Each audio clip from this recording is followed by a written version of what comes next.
Sziasztok! Tavaly, amikor megkaptam ezt az Z-Bike 2 tesztelésre és bemutatásra, akkor érkezett vele egy rakás kupon mindenféle bringás interaktív edzőalkalmazásokhoz, és bár én évek óta előfizetője vagyok a Zwiftnek, elhatároztam, hogy ki fogok próbálni ezek közül néhányat, úgyhogy ki is választottam 3-at, mégpedig a KinoMaps-et, a Rouvy-t és a MyWhoosh-t, és most ebben a videóban az ezekkel szerzett tapasztalataimat szeretném veletek megosztani, de még mielőtt belevágnánk az appoknak a boncolgatásába, szeretnék néhány szót ejteni a teszteszközről, ugyanis a Zycle, illetve a Z-Bike 2 az, ami lehetővé tette, hogy ezt a videót elkészítsem, és ez a bringa, ez tulajdonképpen nem egy hagyományos értelembe vett görgő, hanem a Zycle spanyol cégnek interaktív smart bike-ja, ami leginkább egy interaktív spinninggéphez hasonlítható. Látható, hogy egy V alakú acélvázból készült, tök stabil, széles tartományok között állítható, tehát akár kisebb, akár magasabb rider számára is ideális lehet. A kormánya az úgy lett kialakítva, hogy többféle fogásmódnak is kényelmes legyen, illetve a kormánynak az alján találunk egy-egy billentyűt, aminek a segítségével a sebességfokozatokat, illetve jelen esetben az ellenállási szinteket tudjuk állítani. A Smart Bike meghajtása az egy hosszbordás szíjon keresztül történik, tehát a hajtókartól a hátsó ellenállás egységbe egy hosszbordás szíjon keresztül adjuk le az erőt.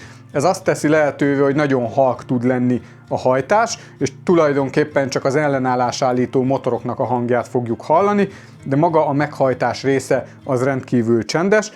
Az ellenállás egység sem egy gyenge darab, ugyanis 2000 watt ellenállásra képes, ez akár egy sprinternek is elegendő lehet, de hogyha te másznál inkább, akkor ez egy 20%-os emelkedő szimulálásának felel meg.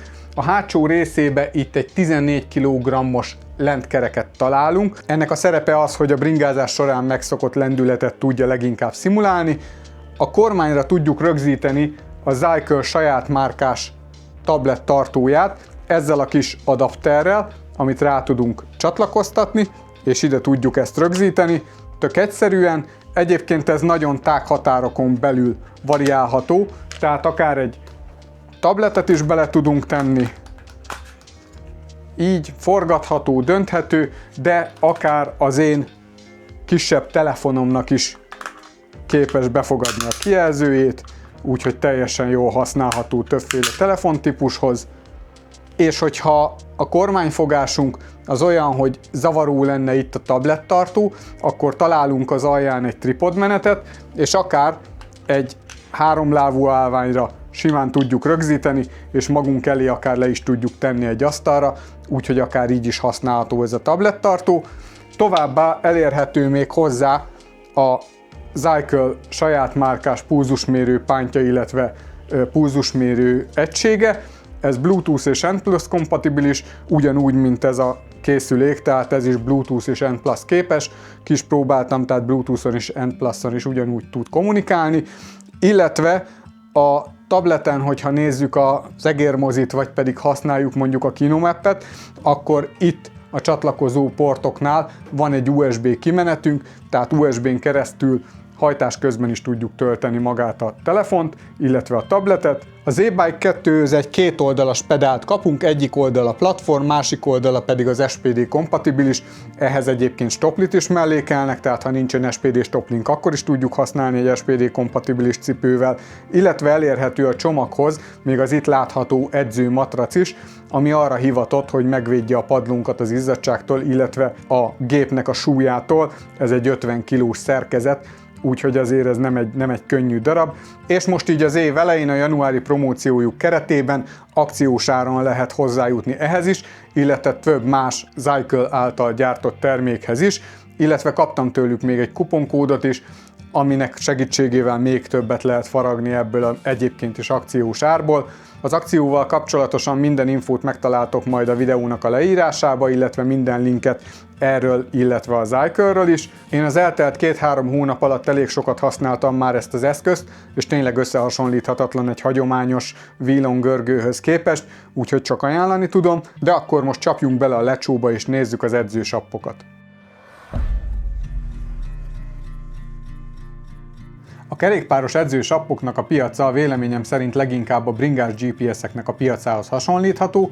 Van egy nagy szereplő, aki régóta a piacon van, rengeteg tapasztalattal rendelkezik, óriási a felhasználóbázisa és rengeteget letett már az asztalra, de mindenki szeretne egy kis szeletet ebből a tortából, és vannak, akik másolják ezt a gyártót, vannak, akik pedig egy külön utat keresnek, a felhasználók és az idő meg majd eldönti, hogy az egyes szereplőknek mekkora szeletet sikerül ebből a tortából kihasítani, és kimaradt talpon.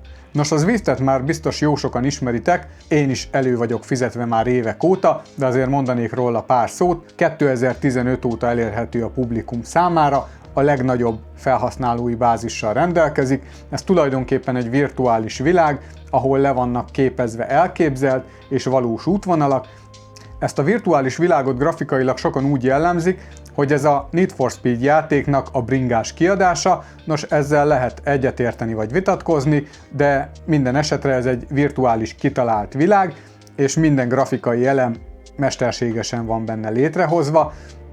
A Zwift nagyon sok tekintetben a játékélményre épít, tapasztalati pontok gyűjtése, különböző szintek, különböző versenyek, van garázs, ahol upgrade-elni tudjuk a cuccainkat, kereket, bringát, mezt, sisakot, minden egyebet. Vannak csoportos rájdok, edzésprogramok és különböző versenyek, és nagyban épít a közösségre. Ugye, mint mondtam, rendkívül nagy a felhasználó bázisa. Az ára havidíjas előfizetéssel 20 €, és az első app, ami leginkább hasonlít a Zwiftre, és az első számú kihívója lehet a Zwiftnek, az pedig nem más, mint a MyWhoosh. Ennek az alkalmazásnak a fejlesztését nagy részben az Egyesült Arab Emírségek finanszírozza, és a játékba belépve első ránézésre látszik, hogy ők azok, akik egyértelműen a Zwift után mennek, és gyakorlatilag mindent lemásoltak, ami a Zwiften már jól működik. A MyWhoosh a Zwifthez hasonlóan szintén egy virtuális világban játszódik, az alkalmazás felülete és a virtuális világ sok tekintetben kidolgozottabbnak és grafikailag szebbnek tűnik, mint a Zwift esetében,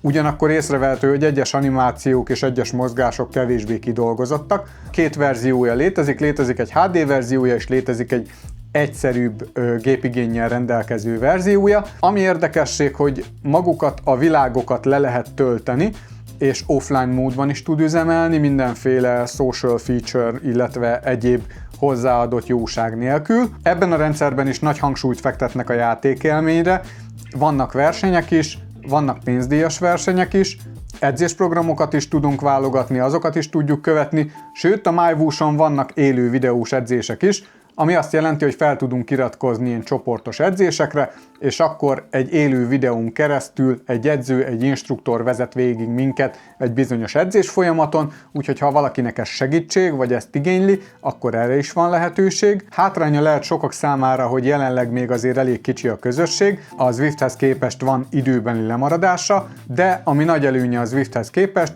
hogy a MyWhoosh az 100%-ban ingyenes, jelenleg, nem tudom, hogy később mi lesz, lehet, hogy be fognak vezetni valami pro verziót, úgy, ahogy a Strávánál is tették, jelenleg ingyenesen elérhető a MyWhoosh. A Zwifttel folytatott versengést nagyon jól mutatja az, hogy a MyWhooshban lehetővé tették azt, hogy a Zwiftben elért eredményeinket be tudjuk importálni a MyWhooshba. Ez azoknak lehet jó, akiket azt tart vissza a MyWhoosh használatától, hogy esetleg a Zwiften már elértek egy bizonyos szintet, vagy letekertek egy bizonyos kilométert, és azt úgymond nem akarják veszni hagyni. Úgyhogy erre is van lehetőség, a MyWhooshba be lehet ezt importálni. Következő versenyzőnk a Rouvy, ők leginkább azokat a felhasználókat célozzák meg, akiknek a virtuális világ annyira nem jön be, és inkább a valós világban rögzített útvonalakat szeretnék nézni.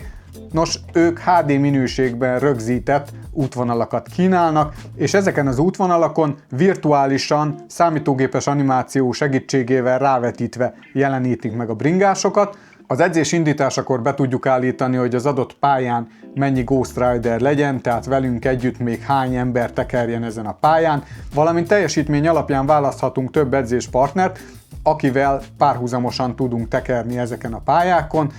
Ez a platform nem épít annyira a játékélményre, vannak ugyan versenyek és vannak különböző edzéstervek. Őszintén szólva nekem ez egy eléggé nagy csalódás volt ez az app. A játék felülete ezzel a rávetített bringásokkal, illetve az esetlen mozgásokkal nem volt annyira szimpatikus, és ami döntési pont volt nálam az, hogy gyengébb internet kapcsolat esetén sajnos nagyon bosszantó használni, és itt a garázsban sajnos néha azért nem annyira jó az internet lefedettség, és van, hogy lagol az app, és van, hogy teljesen meg is szakad az edzés, ez rendkívül bosszantó tud lenni. Ezt a Zwift és a MyWush ellenben egész jól lekezelte, és ott offline módban is tud menni az edzés. Úgyhogy részemről ez egy deal breaker volt, és nem is nagyon sokat foglalkoztam utána ezzel az applikációval. És az utolsó versenyzőnk az a Kinomap. Nos, ők nagymértékben a Zycle-nek a pajtikái, szóval ők elég jól együtt dolgoznak. A Kinomap segítségével a Ruvihoz hasonlóan valós tájakon, valós útvonalakon tekerhetünk, viszont a Ruvival ellentétesen itt nincsen semmilyen számítógépes bűvészkedés és rávetített avatar. Ez tulajdonképpen tekinthető egy saját sebességű virtuális utazásnak. Erre a platformra bárki tölthet fel videós felvett útvonalakat, ezek kereshetőek térkép alapján, kereshetőek host alapján. Ami alapvetően eltér az eddig bemutatott edzős platformokhoz képest az, hogy a Kinomap az Androidra és iOS-re íródott, tehát telefonon vagy tableten elérhető, ugyanakkor egy QR kód segítségével ki tudjuk rakni számítógépnek a képernyőjére, úgyhogy ez is megoldható, teljesen zökkenőmentesen működött ez a dolog, és ami nagyon pozitív, hogy a kiválasztott útvonalat azt offline módba le tudjuk tölteni, és innentől kezdve már ki is lőttük azt a hibáját, ami a Ruvinál előfordult, hogy ugye megszakadt az internet kapcsolat, és így nem tudott menni az edzés. Amit érdemes figyelembe venni, hogy mint említettem, bárki tölthet fel a platformra mindenféle videót, és ennek megvan az a hátránya, hogy különböző minőségben vannak fent a rögzített útvonalak. Van nagyon tré minőségben rögzített útvonal, és van nagyon jó minőségben rögzített útvonal. A Kinomap az szintén havidíjas előfizetéshez kötött, 12 euróba kerül havonta, a Ruvinál elfelejtettem mondani, de az ugyanúgy 20 euróba kerül, mint a Zwift.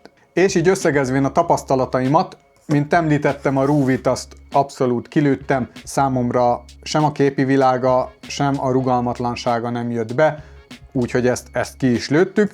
A Kinomap az egy nagyon jó megoldás lehet azoknak, akik nem a virtuális világban szeretnének tekerni, és arra is kiváló megoldás lehet, hogyha valahova tervezünk egy hosszabb túrát, vagy egy komolyabb csúcsot szeretnénk meglátogatni, akkor a Kinomapon le tudjuk tölteni, és tudunk előre tájékozódni, meg tudjuk nézni, hogy mégis mire számíthatunk, és végig tudunk rajta tekerni.